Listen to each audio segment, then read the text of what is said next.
This is an RNZ podcast. They say it takes a village to raise a child. I'm Catherine Ryan, and here we draw on my conversations with experts on 9 to Noon to help you navigate family life. If you're the parent of a fussy eater, you'll know how mealtimes can turn the kitchen table into more of a battleground. Our guest is Judith Yeebsley, who describes herself as a picky eating consultant and has written a book called Creating Confident Eaters. It's designed to help parents of children at both ends of the picky spectrum, from fussy toddlers to kids with significant food challenges. Judith is with me in the studio. Good morning. Good morning, Catherine. Thanks for having me You're on. really most welcome. Tell me more about your background and your development of expertise in this area.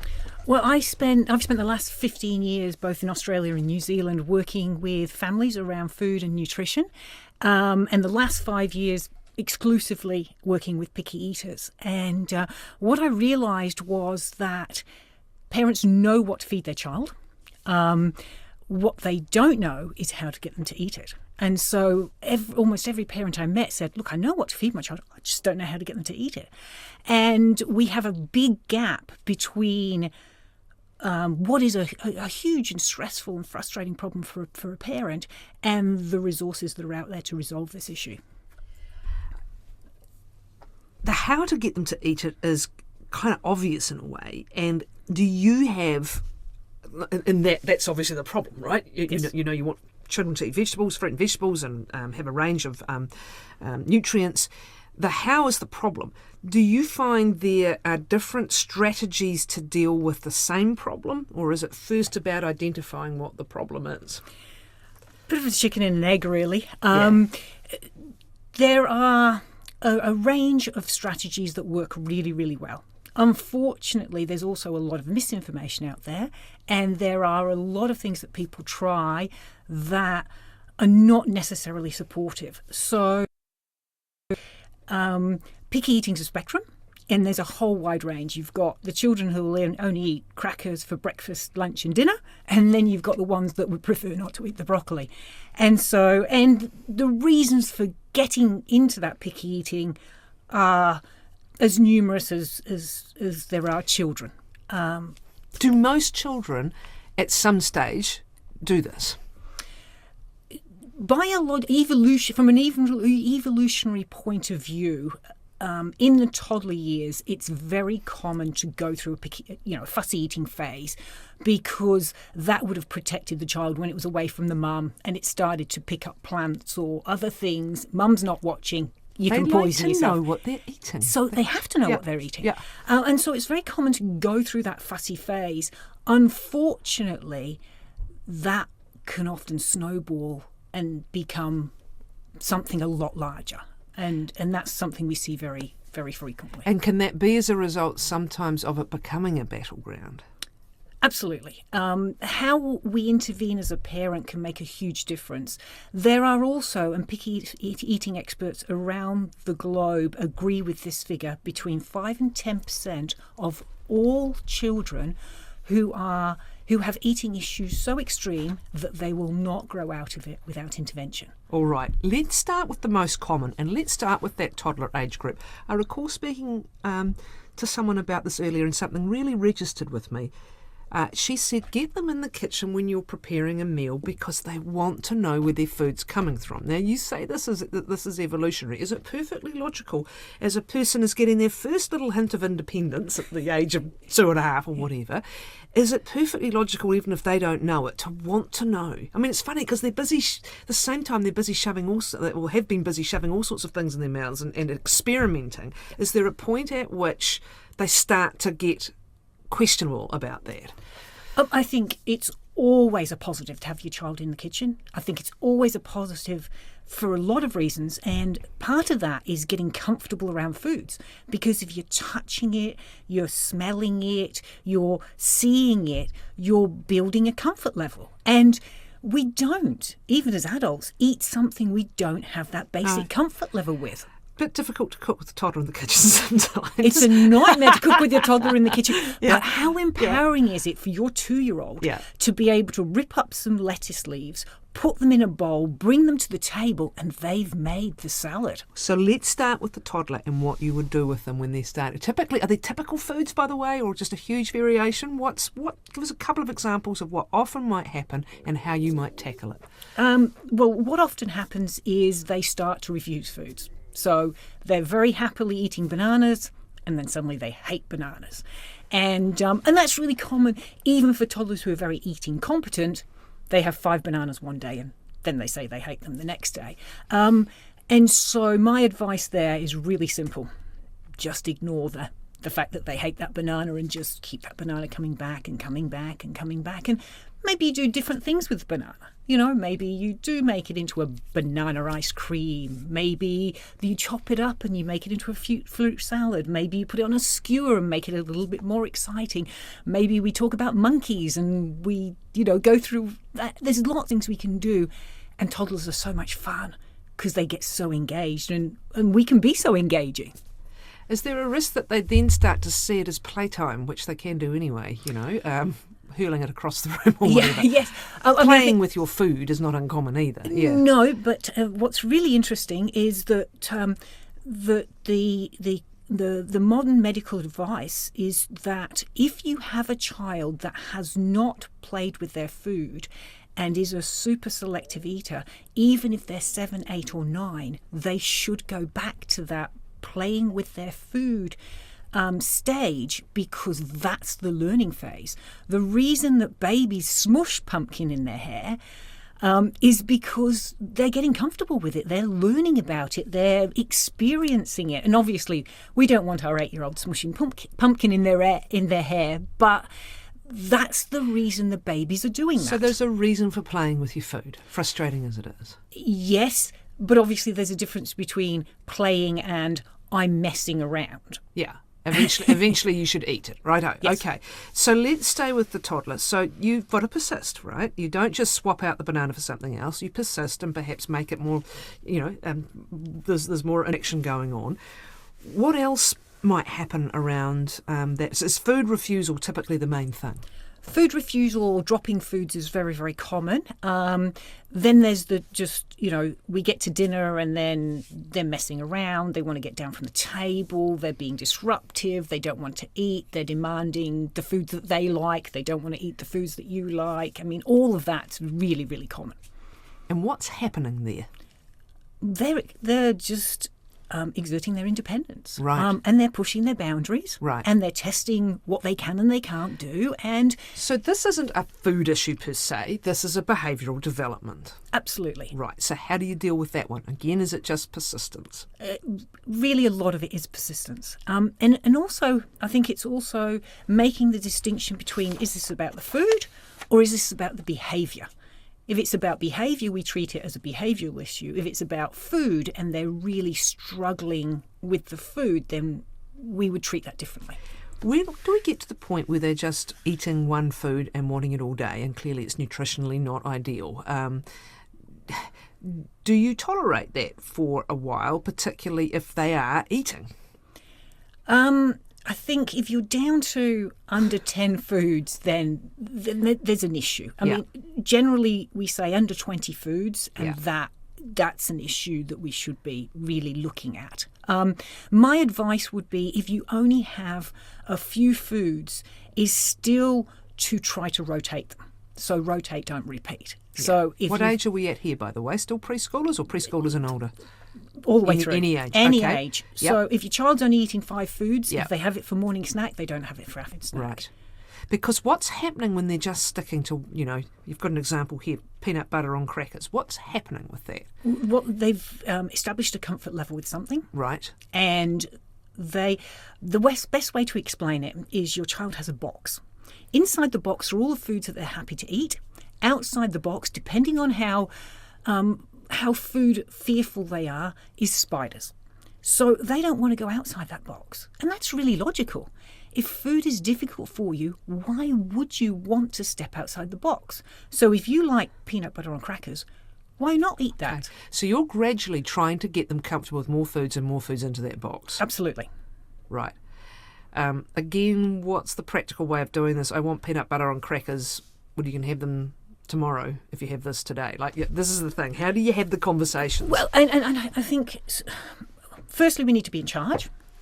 So that we do decide what's being served within their comfort zone, but we're going to rotate within that comfort zone.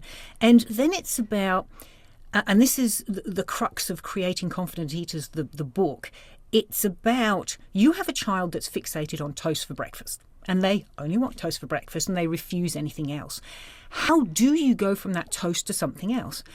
And the way that we do that is to show them that change is okay, because change is the precursor to new.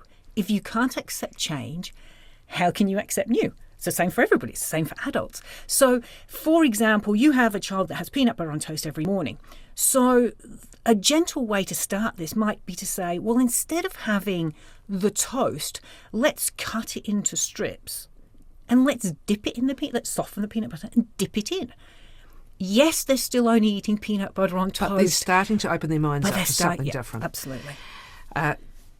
Vegetables and fruit, are they typically, I'm interested in what children typically do refuse to eat, because we hear things, you mentioned the broccoli, but we hear things like chopping veggies up and trying to sneak it in so that they can't even see it's in their meal, for example. But what typically happens with veggies and fruit? Well, some children love it and others not. And how can you try and encourage them to have more? Really simple. If you want your child to eat more fruit and vegetables, serve them more often. And even if you have a child that doesn't eat any of them, you still serve them more often. Think of feeding like reading. So if we read to our child, we read to them for 4 or 5 years and they don't read a word back to us. But after 2 months, we don't go, well, that's it, I'm giving up. It's a waste of time. They're never going to read. We bash on and on and on. But also, when we read to them, it's a beautiful, nurturing experience. So we snuggle with them on the couch or in their bed and we read them the story and we put our energy and our enthusiasm into it. We know they're going to read, so we set out every reading experience with that at the front of our mind. And when it comes to food, we often don't treat it in the same way. Which is just persistence and keep on presenting and it, loving keep on modelling and it. Confidence, Yes. and this is going to happen. Yeah, okay. You've mentioned that people think it'll get better when they go to school, but if there's something that's become a problem, it won't. In fact, do you lose a little bit of control sometimes when they go to school? It depends on, and again, it's a spectrum. But if your child hasn't eaten confidently for 3 years, they started at 2 and they're now 5, going to school is not going to magically change all of those fears, those concerns, those rigid approaches to food that they've had. And in actual fact, being away from mum with all the overwhelm of school and all that can actually make it go backwards. So you want to really work hard on this before school, particularly. Obviously, again, it's a spectrum and it depends where you're sitting. But if your child's eating less than there's some red flags. Your child's eating less than 20 foods. They haven't added a food for months and months and months. They're potentially dropping foods that they used to eat. They're not able to share the same foods as the family. Eating for them is really uncomfortable or challenging or difficult. It's a massive stress for you as a parent. All of those are red flags. The more you tick, the more likely it is that there's something there. I want to get to the questions because there's plenty of them, but for a child where it's not just in the normal sort of range, bell curve range of the spectrum, the 5 to 10% where it really is going to be a problem, how do you tackle those with parents and with kids? Really in the same way. In the same way, it's just going to be harder. It's just going to take a lot longer and more effort. Yeah. But it's building the confidence, and it's building the parents' confidence that they're the right person to tackle the issue, and it's building the children's confidence that actually they can step out of that box and be okay. If there is a single vegetable they hate, should you just accept that? Does everyone have to eat broccoli if they're eating another green or another brassica? No, this is not about eating everything. It's about eating enough things. Absolutely. Yeah. So should you, we're talking about the persistence and keep presenting, but there's no harm in mixing up what you're presenting either. If there's a particular aversion to something, put something similar in instead. Yeah, absolutely. But I still wouldn't give up on it. No. I'd still have it on offer. But none of this is about obviously forcing anyone to eat anything. It's just that exposure and that comfort level. Is that what people can sometimes most get wrong, that it goes beyond persistence into a battle and becomes something else between the parent and the child? Do you need to be careful with the way you say things and encourage things? Yeah, language is everything. Yeah. Really, the language we use, and which is why I don't like the phrase picky or fussy, because what it's saying in effect is, we would never say, well, my child's rubbish at reading. It's a really good point making a comparison with reading. We don't go, do your reading and work that word out. We understand that this is a development thing. It's a process. And we're doing it as a team. And if your child's struggling to read, then as a team, we work together to resolve that problem. So it's actually reframing it in some ways as not being a disciplinary sort of power battle, eat your greens. It's reframing it as you understanding that they are developing, and it takes patience and tolerance to get where you need to get. Absolutely. I think that's a really great way to look at it, Catherine. Yeah. Let's get to some of the questions. I have a 3.5-year-old boy, and dinner times have been difficult for a long time. He has a very limited number of foods that he's happy to eat, with only one vegetable, carrot. He will eat only one meat, chicken, and will be happy with pasta, rice, some fruits. We've tried everything, it seems, from rewarding trying new foods, even if it's a tiny nibble, having shared plates in the middle of the table for him to take things from, to taking a more hardline approach at other times at the advice of grandparents who feel he's just being difficult. We increasingly seem to be making the same boring things for him. I'm starting to worry about him missing out on iron and other nutrients, and we're all tired of fraught mealtimes. Do you have any suggestions? That is a really classic and really common story, and most parents who have a child that struggles to eat are working a lot harder than other parents, because they're really thinking about, how do I resolve this? How can I work with my child? And so I think having the family meals is perfect. That's great. Big tick. Having foods that he's comfortable eating on the table, that's another big tick, because nobody comes to the table happily. There's nothing there that they can eat.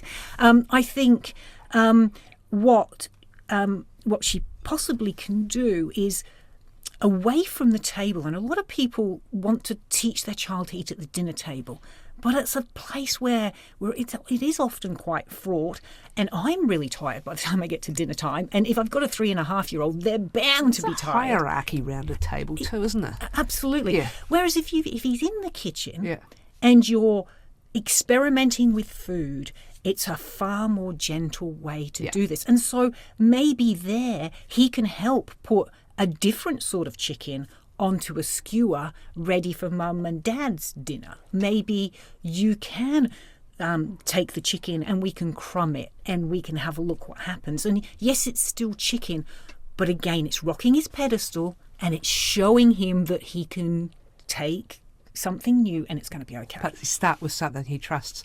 My nearly 10-year-old daughter has never liked fruit. She will eat vegetables but not most fruit. She likes orange juice, apple juice and lemon, but not the actual fruit. She's been like this since she started eating, and I keep thinking she'll grow out of it, but will she? Probably not magically now, and now she's 10. However, there may be ways that you can encourage her to eat those fruits. She does have the juice, which is obviously a great start because you've got a foundation to work from. Is there a way that you can go from the orange juice to, say, having the orange as a fruit and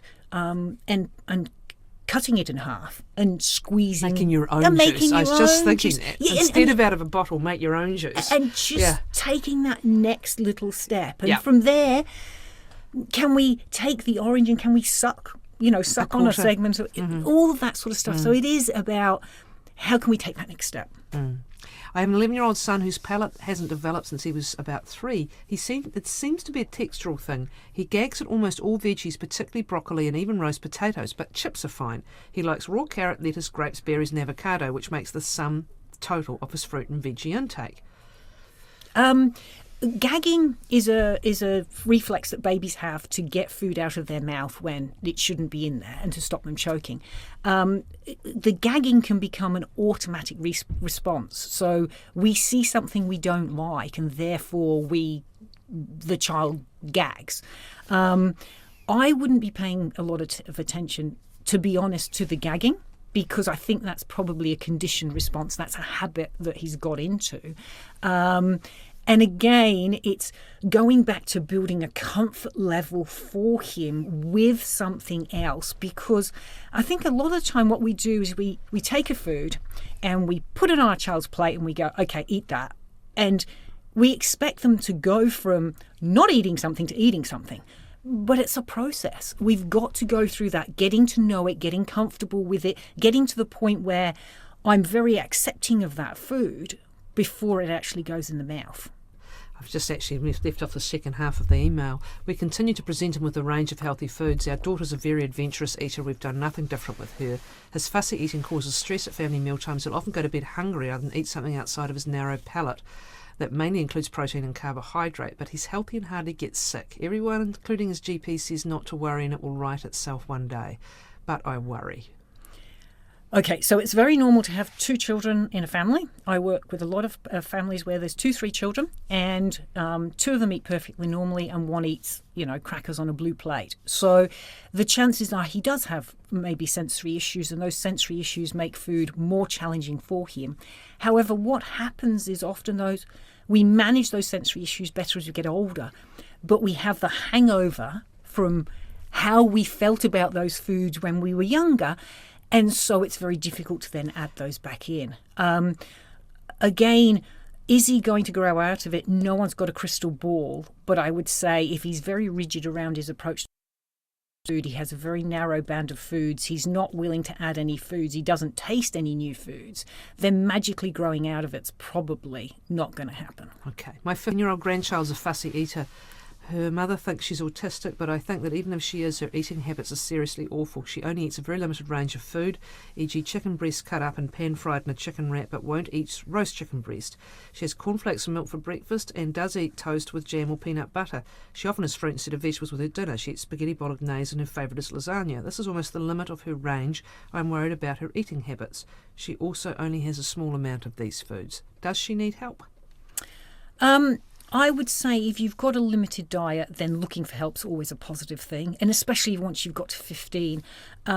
Probably 80% of children on the spectrum also struggle to eat. It does go hand in hand, so if she has those sort of traits, then she might find food really, really difficult. Again, I would be looking to say she's comfortable with lasagna. That gives us a lot of options to work from. Where do we go from that lasagna? How do we gently encourage her to take that lasagna and just do something slightly different? And finally, I think this one's significant to mention as well. My 10-year-old's recently become very fussy. I'm concerned not to make it an issue, but concerned about body image. Why has she suddenly become fussy? I think body image is a totally different area. So body image is one issue, and that's very much about eating disorders. What we're talking about here is I'm looking at that pizza and I'd really like to eat that pizza, but I just can't bring myself to do it. It's not about weight. Yeah. It's not about body image. The fact that this has happened late at the age of 10 is something to look further into. I would be looking towards a body image thing, and I would be, yes. Wonderful. Thank you, Judith, for your advice, Judith. Thank you. Judith Ubesley. The book is Creating Confident Eaters. Who's the publisher, please? I've self-published. Self-published. Where can people find it? On the website, www.theconfidenteater.com. I'm sure we will get that up. And it sort of runs like a workbook, doesn't it, really? It is like a workbook. Yes. Excellent stuff. Thanks very much, Judith.